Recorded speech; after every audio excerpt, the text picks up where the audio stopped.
When I was a kid, again, school, 50s, 60s, and 70s, we were taught, and I think they may still be teaching this in some schools, that we were born with a finite number of brain cells, finite number of neurons. And the joke at that time, this was the leverage for every college student.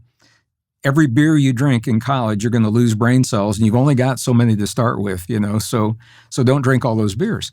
Well, now what they know is that the hippocampus is constantly producing new neurons until the last breath we take on this planet. You can be 104 years old, 120 years old, and you're still producing new brain cells. Here's the catch. If those brain cells are not engaged in a meaningful way within about 7 days, they will atrophy and die. Because once again, our body functions on demand. Biology is looking for a reason to give us the features that we have. So if those brain cells are engaged, or they're not engaged, then the body says, I guess we don't need these. And they begin to atrophy and die. So now here's what the psychology is showing. Artificial intelligence and virtual reality have been around long enough now that they can do studies. Psychologists are doing studies with young people. What they found is that young children who have, so you're 3 years old, you wake up in the morning, eat a bowl of Captain Crunch, I guess, cereal, and then the parents sit them on the living room floor and put a virtual reality visor on to be entertained for the morning, and the parents go off and do their things. Very dystopic view. Well, but that's happening. That's happening. So the kids are sitting there for hours. Here's the catch. They're seeing things in that virtual reality that they would never see in real life in their backyard with their friends. They're seeing scenarios that would never, they're not going to see dinosaurs walking through the backyard probably. They're seeing colors, intense colors, hearing the sounds. But the key is it's all being done for them, André. They are simply observers watching this happen. Rather than we were kids, we used our imagination. You would create a fort in the backyard or a fort in your living room by putting a blanket across the couch and a love seat. And to you or to me, man, that was a very real fort. Parents might not have thought so, but we were engaging our imagination. So now the psychological studies are showing children in that environment, they are stunted in their physical growth, they're stunted in the muscle growth, they're stunted in their cognitive abilities, and their brain size is smaller, but their visual cortex is larger, which makes perfect sense because they're engaging the part of the brain that is involved in the vision, but not in the creation and the creativity.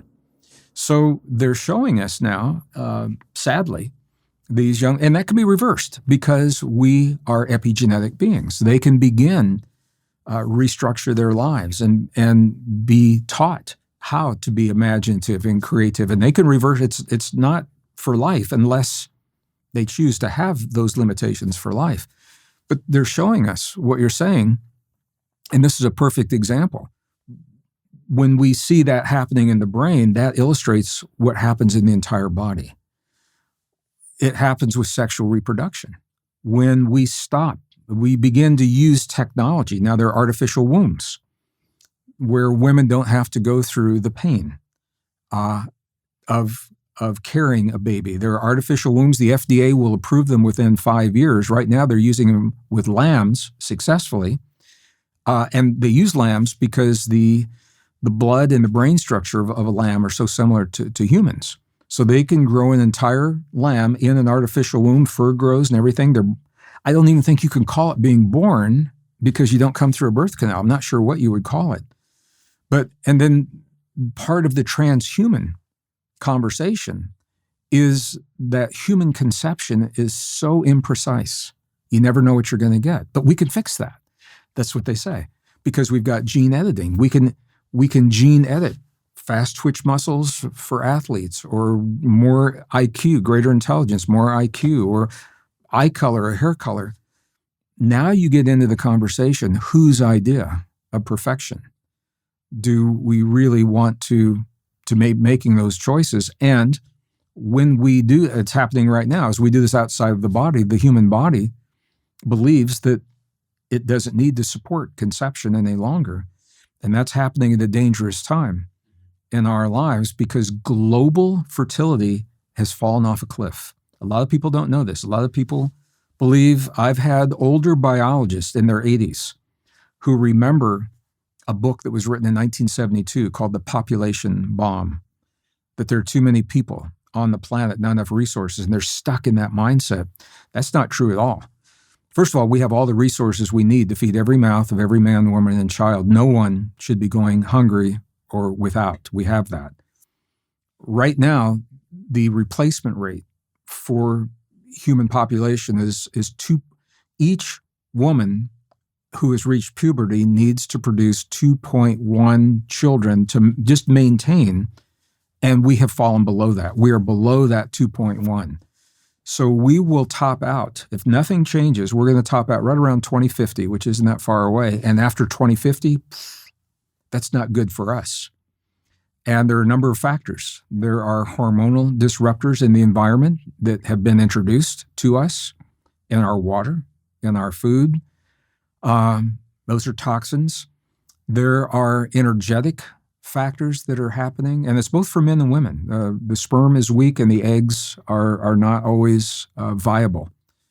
And even now, many women, I'm sure women listening to this, realize that for a successful conception, sometimes it takes 2 or 3 miscarriages to get to that successful conception. And we're seeing more of that. So all of this is saying to us that we have these systems that are built to be used. There's an axiom in biology: it's use it or lose it. And we hear people joke about that as you get older, with things like sex and things, about your muscles and things like that. But it applies to everything in the body. Use it or lose it.